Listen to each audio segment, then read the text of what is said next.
Sometimes you have to stop your business to save your business. Ben Hodson here from JobNimbus with the Building Business channel. I've got Ronnie Smith from JobNimbus, longtime employee and huge experience in the industry. One of the things that we've seen a lot over the years is business owners saying, I know I need to get my processes set up. I know I need to get my system set up. I know I need to work more in my business, but I'm just so dang busy.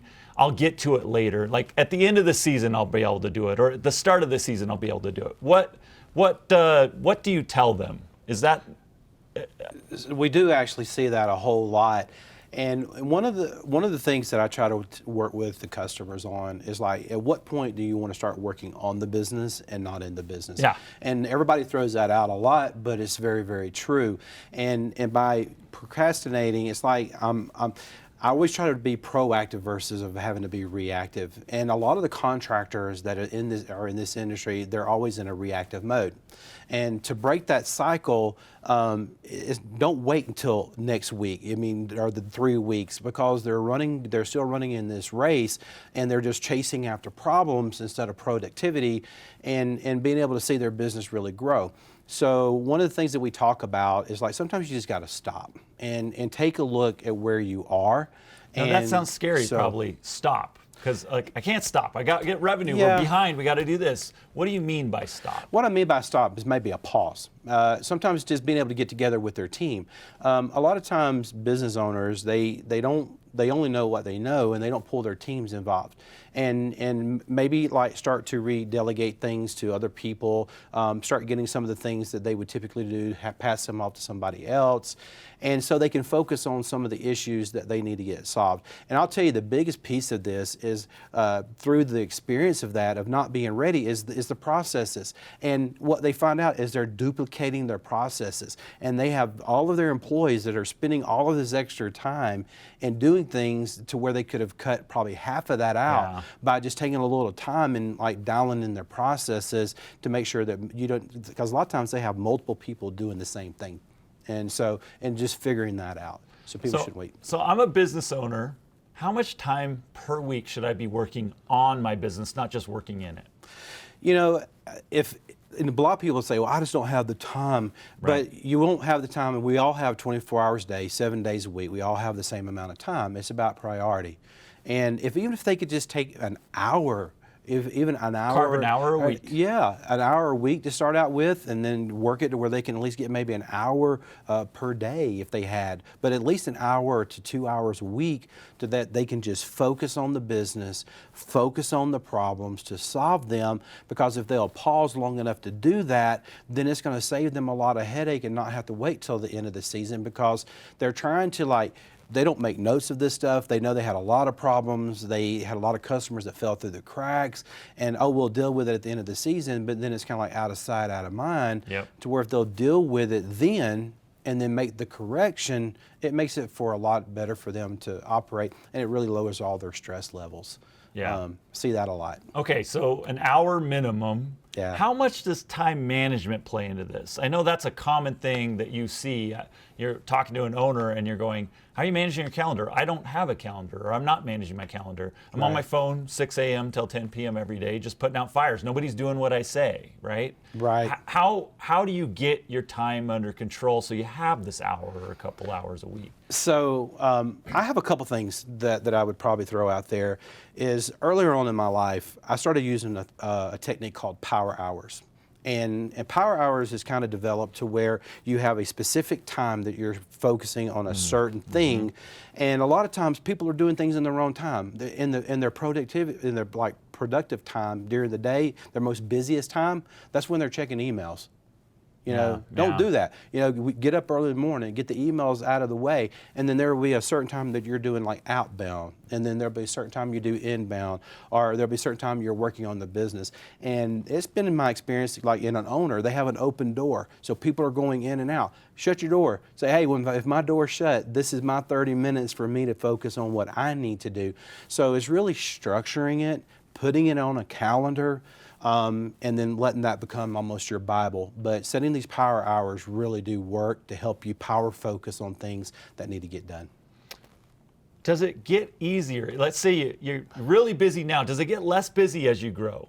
And then you'll suddenly have time to work on your business. Well, if I understand that, yeah, it kind of, if once you get into a routine of But let's say you're not in a structuring it- routine. Oh, Like, yeah, I'm it's just too hard. busy to look at it right now. Yeah. But next year, when we're double the revenue, that's when I'll have time to work on it. No, Is that that don't- ever true? No, that's never true. Yeah. I mean, if you don't find the time now, you're not going to find it next year.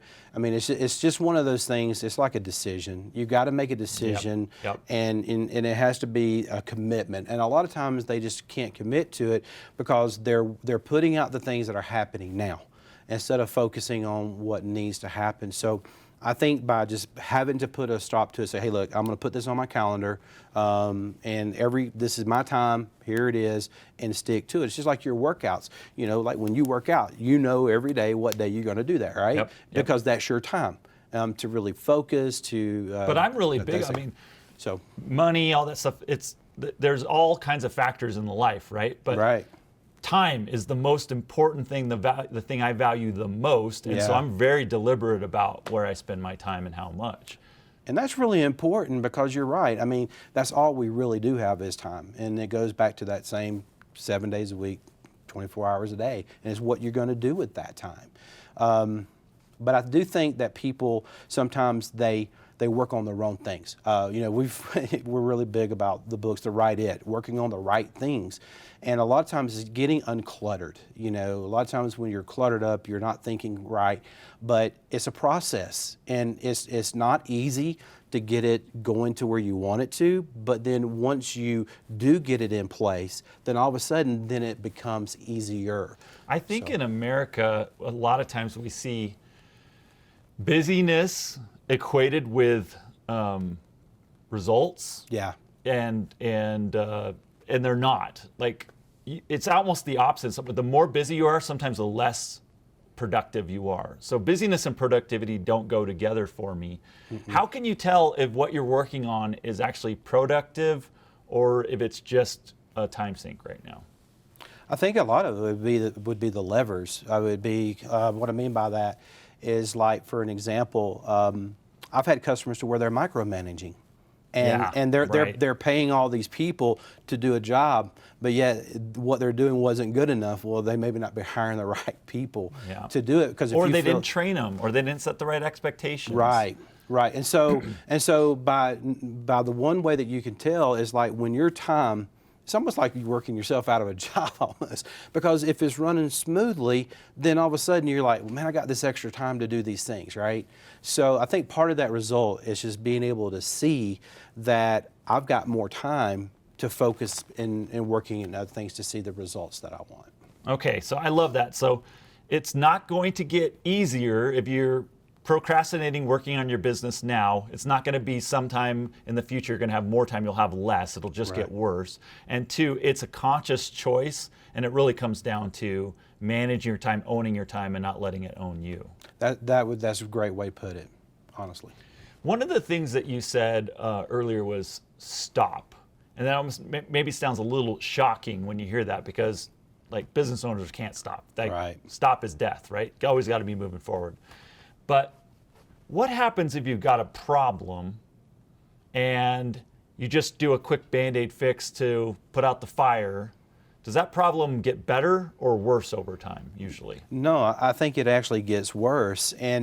And what happens is, a lot of times it means there's something broken in the processes. And I've always said this, is that as people, if you have processes in place for a reason, but a lot of times people start skipping their own processes.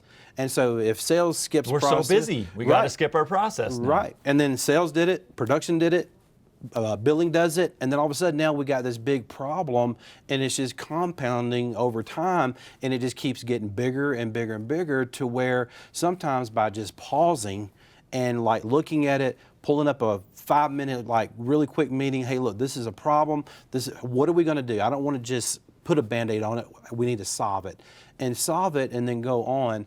That sometimes will start moving things to where they don't have this escalated thing that's going to happen to where it could end up exploding on them. So let's talk about that. So what does it mean to solve a problem to you? Like, you got a problem where people are not following this step and this step, and so we lost money in the end of the deal or whatever. What does it mean to solve that? Is it that you get on a whiteboard and you build out a process? Is it that you go and set up a meeting with the team members that are in charge of that and you explain to them what they're supposed to be doing and train them on it? Is it all of those things? How do you look at this? So, well, I think it depends on the type of problem, of course, but yeah, I mean, if it is revolving to where this is like an issue that's reoccurring, like I'm seeing this every day, this is happening, I need to solve it, let me pull the people in to figure out where it's broken and what's happening. But then there are some times that from an owner standpoint, they don't make decisions. Some people have a hard time making decisions. Yeah. And they can't like really quick, no, let's just do this and let's go try that. But yes, I think that depending on the problem, I think that sometimes it does require that. Sorry about that. So sometimes it requires you to build out a process on your board. Yep. And actually whiteboard it out, think through it. Yep. Then print that out, hand it to the person who's in charge of that, explain what your expectations and what they're accountable for in that process is, make sure they understand clearly what they're supposed to be doing.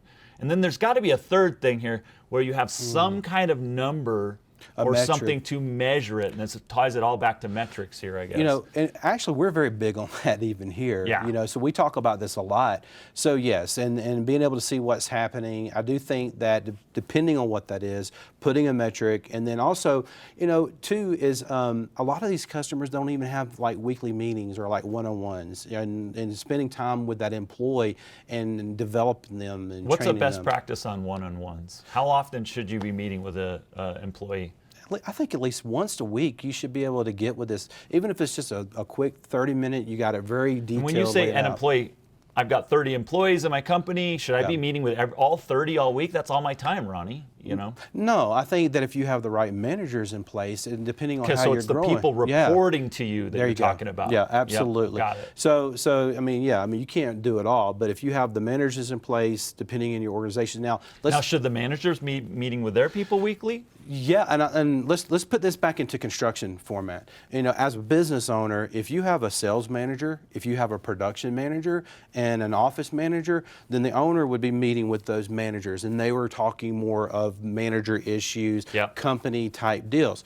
But then on that level of the sales manager, he would be working with his sales team, and the production manager would be working with that team, and then the office manager would be working with the people in the office. And then as they have these problems, then those individual people would spend time with their immediate staff and talk about those issues to solve those problems, to keep it from compounding and building up over time. Great. So meeting with your people once a week that are your direct reports, helping them make sure they know what they're accountable for, what their numbers are, you're reviewing what their numbers are and where they're at on it, and then setting expectations and reviewing whatever didn't work well and improving on that.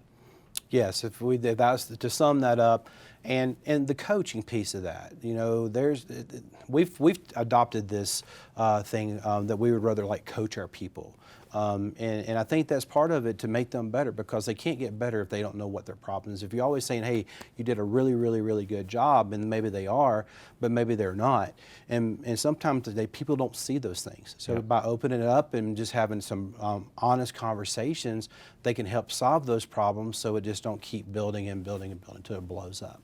All right, thanks, Ronnie. So we'd love to hear in the comments below problems that you are trying to solve right now, or maybe this is a good moment for you to stop right now or pause and actually ask yourself, what do I really need to do on my business? And then comment that below. We'd love to hear what everybody's ideas are.